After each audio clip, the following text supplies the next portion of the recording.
shareholder value can come in many different forms, and that one of the most important ways was never to leave the client guessing.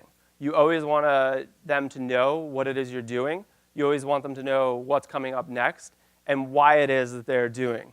You're always attempting to sway the opinions of those around you, and everything that goes off of my desk is useful in some way, whether it's propaganda, it's marketing data, or it's actual real user data. So I developed a process within our agency. I got hired as an SEO. We didn't have a director of SEO. We had a director of paid. And so I saw that as my opportunity to really just take the reins and to put process around everything it is that we did. And when a new client would come in, we would audit, we would do action plans, we would do monthly reporting. I would try to make it a point to do a weekly recap email. This is something that I still do to this day, making sure that my VPs and my CMO know what's going on, something that's snackable, easy for them to share and to understand.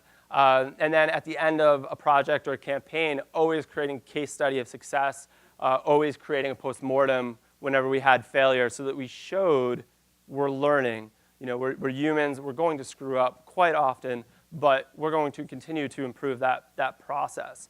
And the case studies were really useful in selling across multiple different companies. They're also really useful in saying, well, client A, we've done this with client B. This is kind of what happened. This is what we think will happen within your industry and your vertical.